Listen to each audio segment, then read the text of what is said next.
સ્વચ્છતાનો સત્યાગ્રહ નડિયાદનો આગ્રહ અભિયાન હેઠળ નડિયાદને સ્વચ્છ બનાવવા અને સ્વચ્છતા પ્રત્યે લોકજાગૃતિ લાવવાના હેતુથી ધારાસભ્ય શ્રી પંકજભાઈ દેસાઈ અને જિલ્લા કલેક્ટર શ્રી અમિત પ્રકાશ યાદવજીની અધ્યક્ષતામાં અને વિવિધ સામાજિક સંસ્થાઓ, સરકારી વિભાગના અધિકારીઓ, નગરપાલિકાના કર્મચારીઓ દ્વારા નડિયાદ બસ સ્ટેન્ડથી એનડી દેસાઈ હોસ્પિટલ સુધીના મુખ્ય માર્ગ પર શ્રમદાન કરવામાં આવ્યું હતું અને જાહેરમાં કચરો ફેંકી ગંદકી ફેલાવતા વેપારીઓ અને રહીશોને દંડ કરવામાં આવ્યો હતો।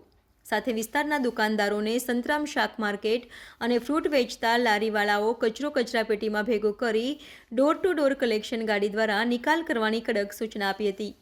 આ કાર્યક્રમ ખાતે નગરપાલિકા પ્રમુખ શ્રીમતી કિન્નરીબેન, ભાજપ સંગઠનના પ્રમુખ શ્રી તેજસભાઈ, ચીફ ઓફિસર શ્રી રુદ્રેશભાઈ, વિવિધ સરકારી વિભાગના અધિકારીઓ, નગરપાલિકાના કાઉન્સિલરશ્રીઓ, સંગઠનના પદાધિકારીઓએ ઉપસ્થિત રહી શ્રમદાન કર્યું હતું। Reporter Nasruddin Mallek, Diu mirror news, Nadiad.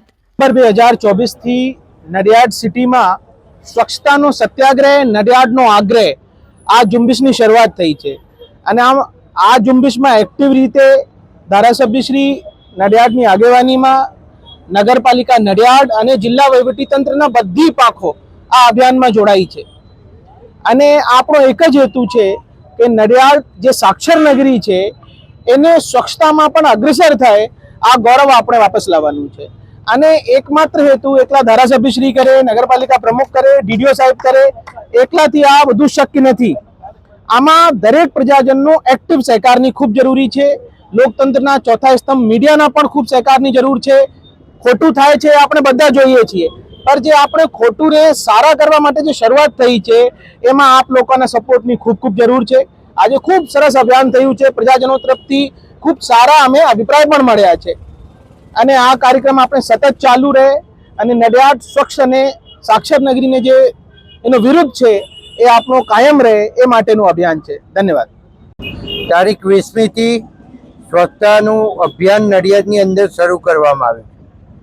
કલેક્ટરશ્રીએ મને સૂચન કર્યું કે આપણે સૌ ભેગા થઈ અને નડિયાદની અંદર 1 મહિના સુધી સ્વચ્છતાનું અભિયાન ઉપાડીએ, લોકોને જાગૃત કરીએ, લોકો બહાર કચરો ના નાખે, લોકો કચરો એમની કચરા પેટીમાં જ નાખે, કચરા પેટી રાખવાનો આગ્રહ રાખે અને એની અંદર નગરપાલિકાની આખી ટીમ, પ્રમુખ, અમારા જિલ્લા પંચાયતના ડીડીઓ શ્રી, કલેક્ટર શ્રી, આ તમામ અધિકારીશ્રીઓ અને નગરપાલિકાનો તમામ સ્ટાફ, નગરપાલિકાના સભ્યો સહિત, અમારા શહેર સંગઠનના સભ્યો સહિત તમામ સ્વૈચ્છિક સંસ્થાઓએ આમાં સાથ આપ્યો છે અને આમાં ખૂબ મોટો સાથ મળ્યો છે।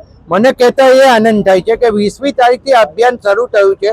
એક દિવસ છોડીને દરેક દિવસ હું હાજર રહ્યો છું અને હું જે કર્મચારીઓ છે એને પૂરેપૂરો સપોર્ટ કરી અને નડિયાદ સ્વચ્છ કેવી રીતે બને અને સૌથી વધારે ગંદકી જે જગ્યાએ હોય ત્યાંથી એ ઉપાડી લઈ અને ટ્રેક્ટરો મારફતે અથવા ટ્રક મારફતે અમે ઉપાડવાનું કામ કરી રહ્યા છીએ। સાથે સાથે ડોર ટુ ડોર અભિયાન નગરપાલિકાનું ચાલુ છે। તો મારી પ્રજાજનોને નમ્ર વિનંતી છે કે તમે કચરો બહાર રોડ ઉપર ના નાખો। તમારે ત્યાં કામ કરવાવાળા બેન અથવા ભાઈ હશે તો 12-1 વાગે ઘરે છૂટતી વખતે જે કોથળીઓની અંદર કચરો ભરીને છૂટો રોડ ઉપર નાખવામાં આવે છે એ બિલકુલ બંધ કરજો અને ઘરે કચરાપેટી રાખી એમાં ભરો અને એક દિવસ કદાચ કચરો લેવા ના આવે તો બીજા દિવસે કચરો લેવા આવશે એ પણ અમે જોઈશું અને એનું ધ્યાન પણ રાખીશું। અને અહીંયા ચીફ ઓફિસર હાજર જ છે તો એમને પણ અમે કહીએ છીએ કે કચરો લેવા ડોર ટુ ડોરના સાધનો એ દરેક જગ્યાએ જાય, કોઈ જગ્યા બાકી ના રહે અને કોઈ પ્રજાની ફરિયાદ ના આવે એ જોવા માટે હું એમને આગ્રહપૂર્વક કહું છું। અને સાથે સાથે પ્રમુખ અને નગરપાલિકાના સૌ સભ્યોને 13 વોર્ડની અંદર સ્વચ્છતા માટે સૌ આગ્રહ રાખે અને એના માટે ડોર ટુ ડોર અભિયાન ચલાવી અને દરેક જગ્યાએ કચરા પેટી છે કે નહીં એની તપાસ કરે અને હવે પછીથી જે કચરા પેટી નહીં રાખે એને દંડને પાત્ર બનશે અને નગરપાલિકા દ્વારા દંડ કરવામાં આવશે। હાય, હું છું ક્રુઝિન સિંઘાનિયા। આપની આસપાસના સત્ય સમાચાર જાણવા માટે જોતા રહો દીવ મિરર ન્યૂઝ અને હા, લાઈક અને સબસ્ક્રાઇબ કરવાનું ભૂલતા નહીં। Thank you. નમસ્કાર મિત્રો, હું ફિરોઝ ઈરાની આજે તમને એક નવી વાત કરવા આવ્યો છું. દીવ મિરર ન્યૂઝ જોતા રહો, સબસ્ક્રાઇબ કરવાનું ભૂલતા નહીં અને શેર કરવાનું પણ ભૂલતા નહીં. સત્યની સાથે જોડાતા રહો.